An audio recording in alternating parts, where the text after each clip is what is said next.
Écoute, Seigneur, réponds-moi. Sauve, ô mon Dieu, ton serviteur qui compte sur toi. Prends pitié de moi, Seigneur, toi que j'appelle tout le jour. Au nom du Père et du Fils et du Saint-Esprit, Amen. la grâce de Jésus-Christ notre Seigneur, l'amour de Dieu le Père et la communion de l'Esprit Saint soient toujours avec vous. Et avec votre esprit. Dès le début de cette célébration eucharistique, tournons-nous vers le Père miséricordieux. Je confesse à Dieu Tout-Puissant, je reconnais devant mes frères et sœurs que j'ai péché en pensée, en parole, par action et par omission. Oui, j'ai vraiment péché. C'est pourquoi je supplie la Vierge Marie, les anges et tous les saints, et vous aussi, mes frères et sœurs, de prier pour moi, le Seigneur notre Dieu. Que Dieu Tout-Puissant nous fasse miséricorde, qu'il nous pardonne nos péchés et nous conduise à la vie éternelle. Amen. Seigneur, prends pitié. Seigneur, prends pitié. Ô Christ, prends pitié. Ô Christ, prends pitié. Seigneur, prends pitié. Seigneur, prends pitié. Prions le Seigneur.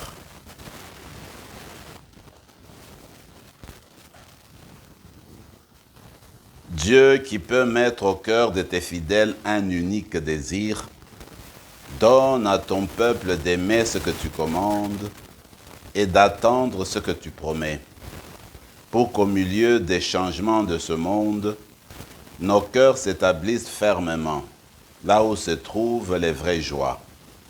Par Jésus-Christ, ton Fils, notre Seigneur et notre Dieu, qui règne avec toi et le Saint-Esprit, maintenant et pour les siècles des siècles.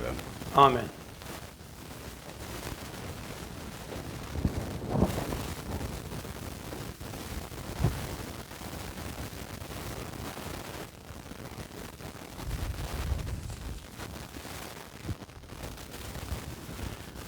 Du livre des Juges.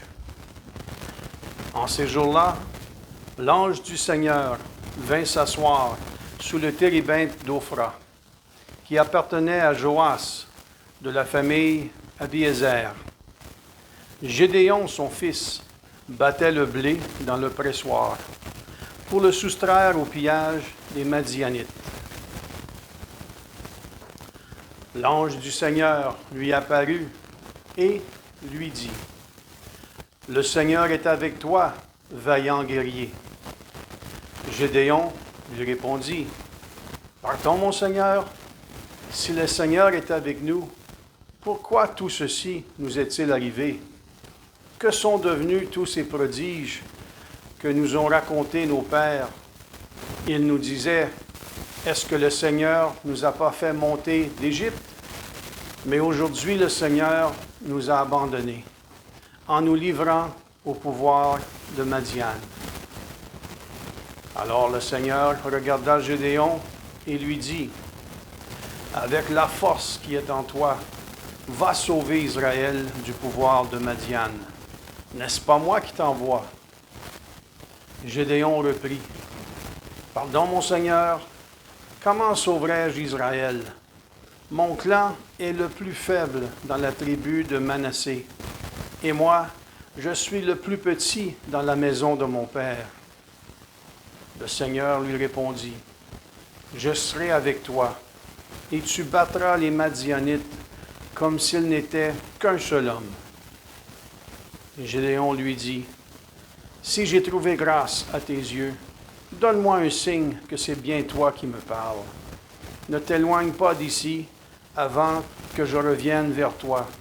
Je vais chercher mon offrande et je la placerai devant toi. » Le Seigneur répondit: « Je resterai jusqu'à ton retour. » Gédéon s'en alla, il prépara un chevreau et avec une mesure de farine, il fit des pains sans levain. Il mit la viande dans une corbeille et le jus dans un pot. Puis, il apporta tout sous le térébinthe et le lui présenta. L'ange de Dieu lui dit: « Prends la viande et les pains sans levain, pose-les sur ce rocher et répands le jus. » Gédéon obéit. Alors l'ange du Seigneur étendit le bâton qu'il tenait à la main, et il toucha la viande et les pains s'enlevaient. Le feu jaillit de la roche, consuma la viande et les pains s'enlevint, et l'ange du Seigneur disparut. Alors Gédéon comprit que c'était l'ange du Seigneur, et il dit, « Malheur à moi, Seigneur mon Dieu! Pourquoi donc ai-je vu l'ange du Seigneur face à face? » Le Seigneur lui dit, « Que la paix soit avec toi. Sois sans crainte, tu ne mourras pas. » À cet endroit, Gédéon bâtit un autel au Seigneur sous le vocable de « Seigneur de la paix ». Parole du Seigneur. Nous rendons grâce à Dieu. Ce que dit le Seigneur, c'est la paix pour son peuple. Ce que dit le Seigneur, c'est la paix pour son peuple. J'écoute. Que dira le Seigneur Dieu? Ce qu'il dit, c'est la paix pour son peuple et ses fidèles, qu'ils ne reviennent jamais à leur folie. Ce que dit le Seigneur, c'est la paix pour son peuple. Amour et vérité se rencontrent, justice et paix s'embrassent. La vérité germera de la terre, et du ciel se penchera la justice. Ce que dit le Seigneur, c'est la paix pour son peuple. Le Seigneur donnera ses bienfaits, et notre terre donnera son fruit. La justice marchera devant lui, et ses pas traceront le chemin. Ce que dit le Seigneur, c'est la paix pour son peuple. Alléluia, alléluia. Jésus-Christ s'est fait pauvre, lui qui était riche, pour que vous deveniez riches par sa pauvreté. Alléluia.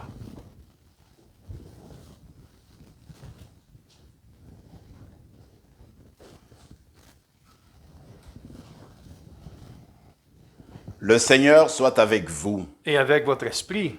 Évangile de Jésus-Christ selon saint Matthieu. Gloire à toi, Seigneur.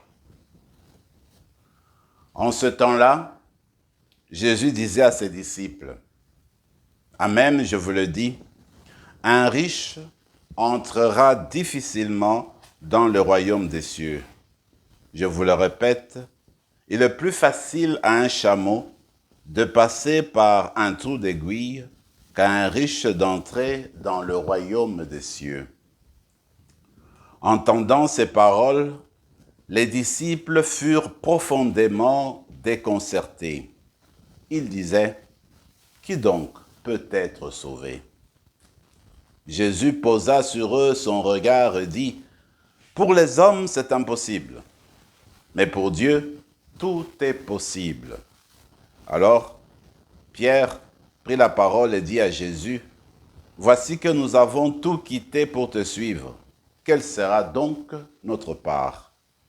Jésus leur déclara, « Amen, je vous le dis, lors du renouvellement du monde, lorsque le Fils de l'homme siégera sur son trône de gloire, vous qui m'avez suivi, vous siégerez vous aussi sur 12 trônes pour juger les 12 tribus d'Israël. Et c'est lui qui aura quitté, à cause de mon nom, des maisons, des frères, des sœurs, un père, une mère, des enfants ou une terre, recevra le centuple, et il aura en héritage la vie éternelle. Beaucoup de premiers seront derniers, beaucoup de derniers seront premiers. Acclamons la parole du Seigneur. Louange à toi, Seigneur Jésus.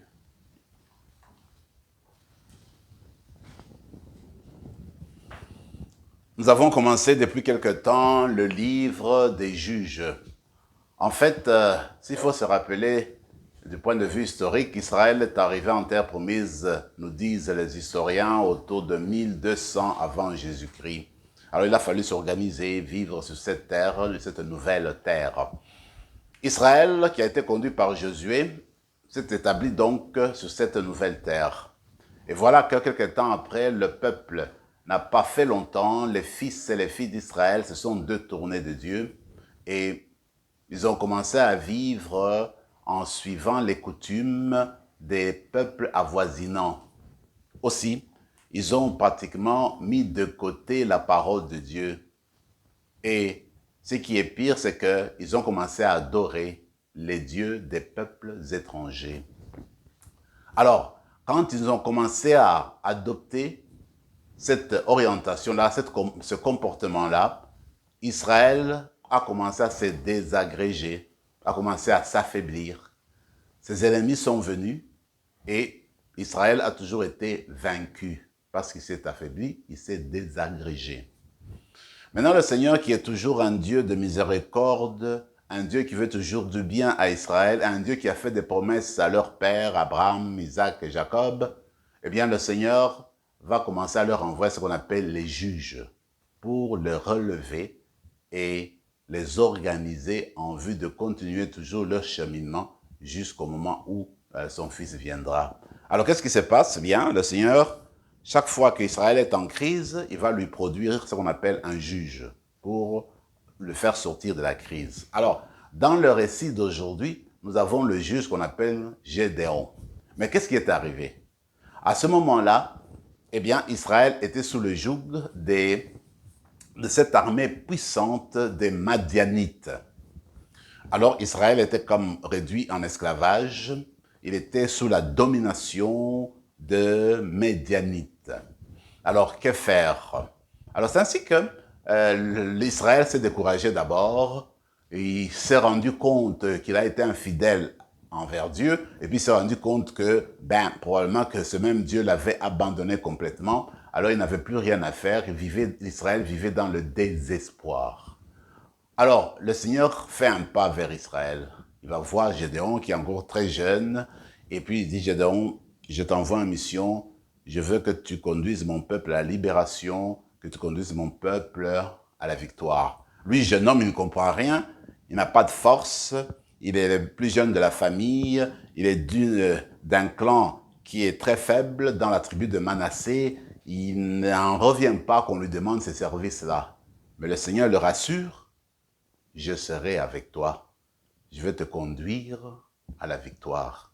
Pour dire, ce n'est pas la force humaine, en fait, qui ouvre la voie du salut, mais c'est la grâce et la puissance de Dieu. Gédéon suivra la parole de Dieu et on sait que Israël connaîtra la victoire sur la puissante armée des Médianites.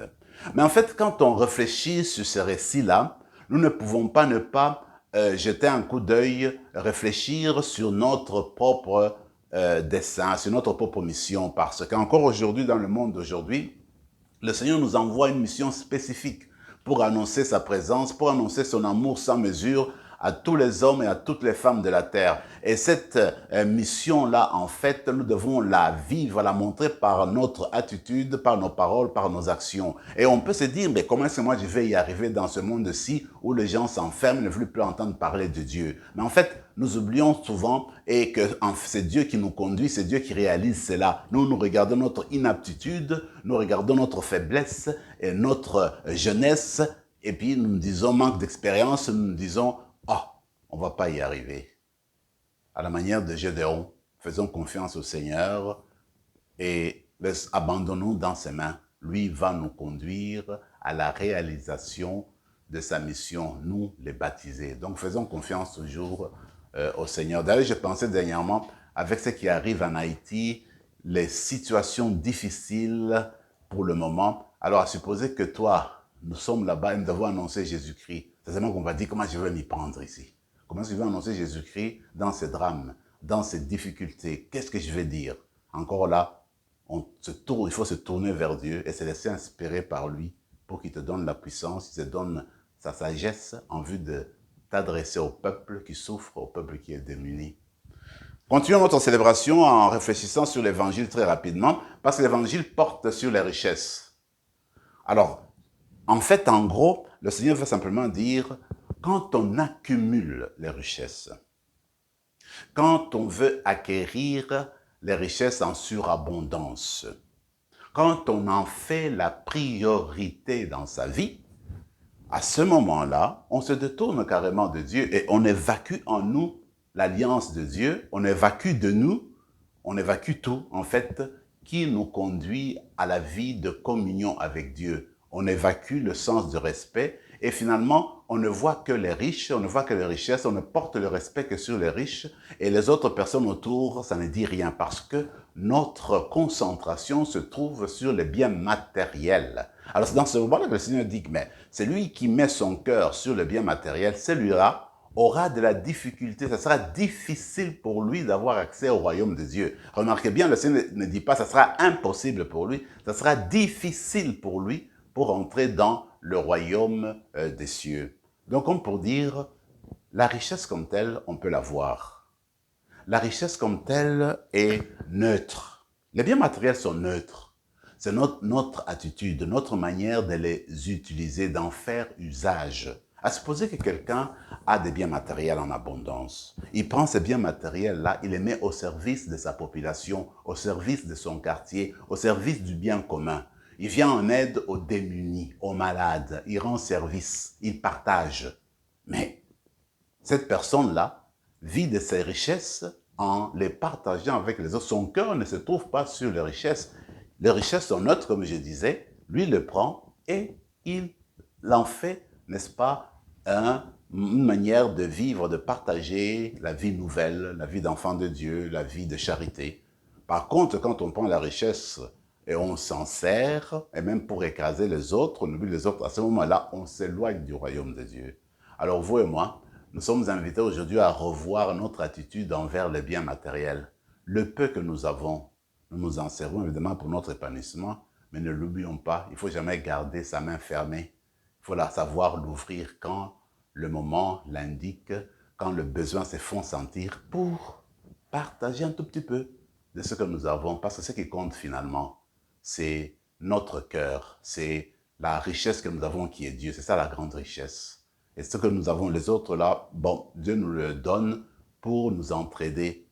Et on le fait sans blesser la nature. On le fait en sauvegardant notre planète.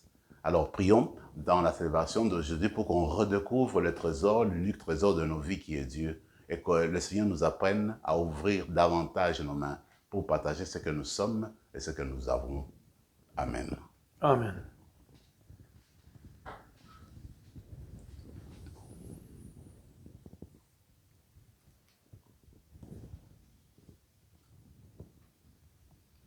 Tu es béni, Seigneur, Dieu de l'univers, toi qui nous donnes ce pain, fruit de la terre et du travail des hommes et des femmes.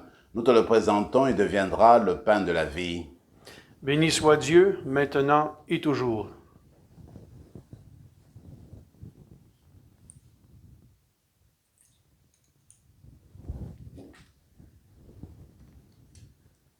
Comme c'est au semé le vin pour le sacrement de l'Alliance, puissions-nous être unis à la divinité de celui qui a pris notre humanité.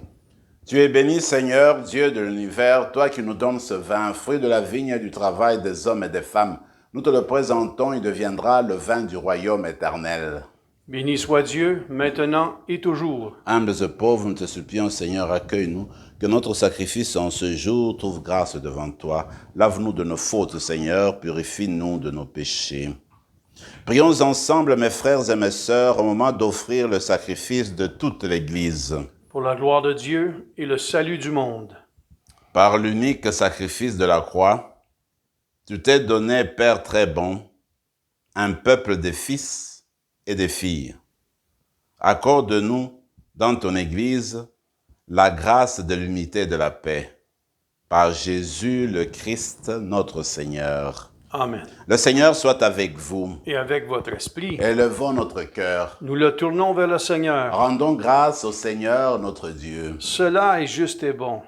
Vraiment, il est juste et bon de te rendre gloire, de t'offrir notre action de grâce toujours et en tout lieu. À toi, Père très saint, Dieu éternel et tout-puissant, par le Christ notre Seigneur. En lui, tu as voulu que tout soit rassemblé, et tu nous as fait partager la vie qu'il possède en plénitude.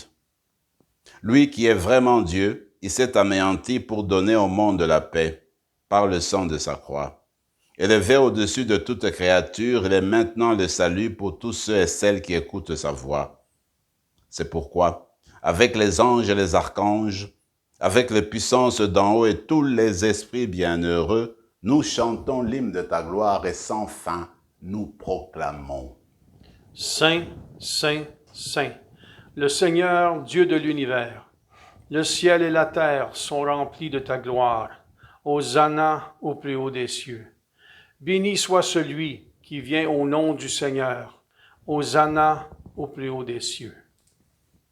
Toi qui es vraiment saint, toi qui es la source de toute sainteté, Seigneur, nous te prions, sanctifie ces offrandes en répandant sur elles ton esprit, qu'elles deviennent pour nous le corps et le sang de Jésus le Christ notre Seigneur. Au moment d'être livré et d'entrer librement dans sa passion, il prit le pain, il rendit grâce, il le rompit et le donna à ses disciples en disant « Prenez et mangez-en tous, ceci est mon corps livré pour vous. »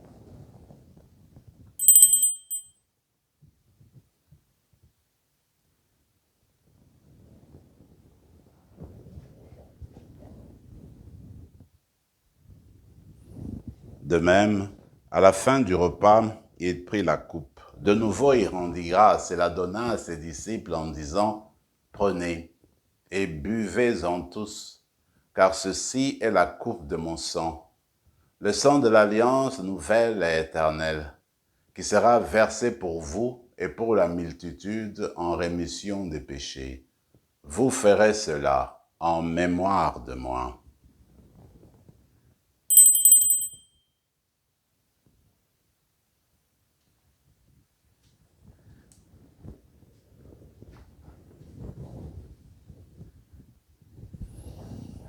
Quand nous mangeons ce pain et buvons à cette coupe, nous célébrons le mystère de la foi. Nous rappelons ta mort, Seigneur ressuscité, et nous attendons que tu viennes. Faisant ici mémoire de la mort et de la résurrection de ton Fils, nous t'offrons, Seigneur, le pain de la vie et la coupe du salut. Et nous te rendons grâce, car tu nous as choisis pour servir en ta présence. Humblement, nous te demandons qu'en ayant part au corps et au sang du Christ, nous soyons rassemblés par l'Esprit Saint en un seul corps.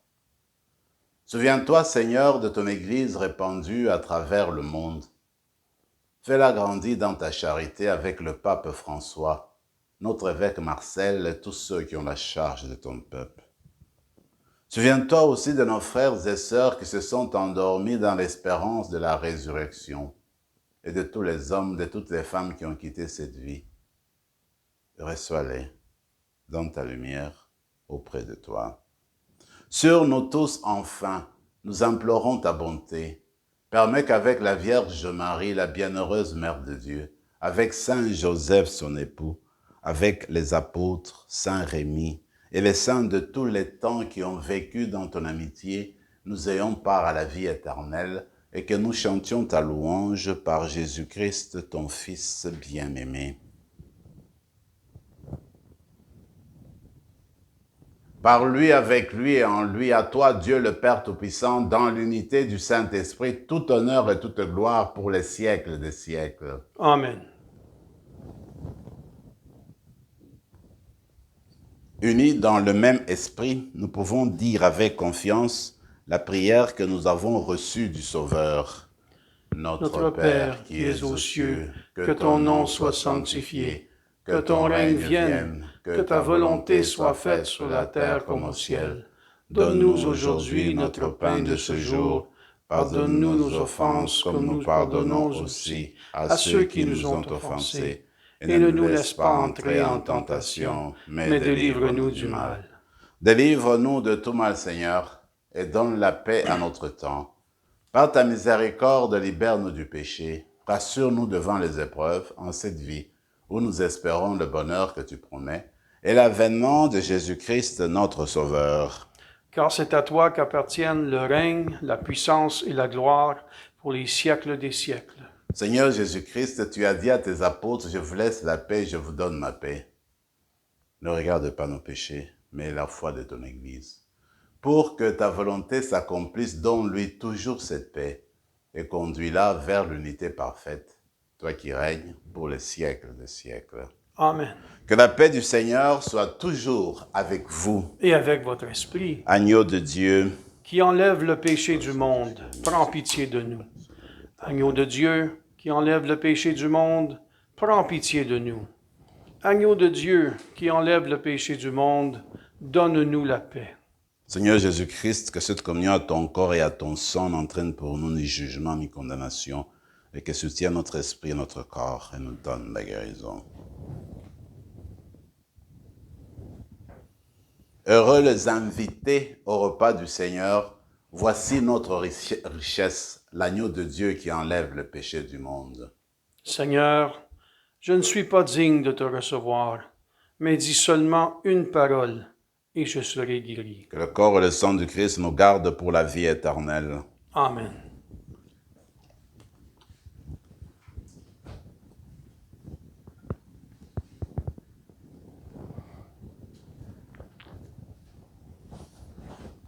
Corps du Christ. Amen.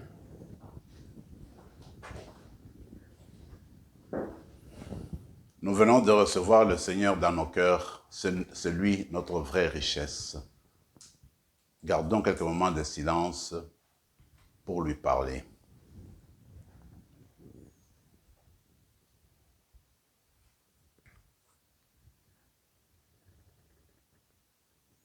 Qui mange ma chair et boit mon sang, a la vie éternelle, dit le Seigneur. Et moi, je le ressusciterai au dernier jour. Prions encore le Seigneur. Que ta miséricorde, Seigneur, agisse en nous et nous guérisse entièrement.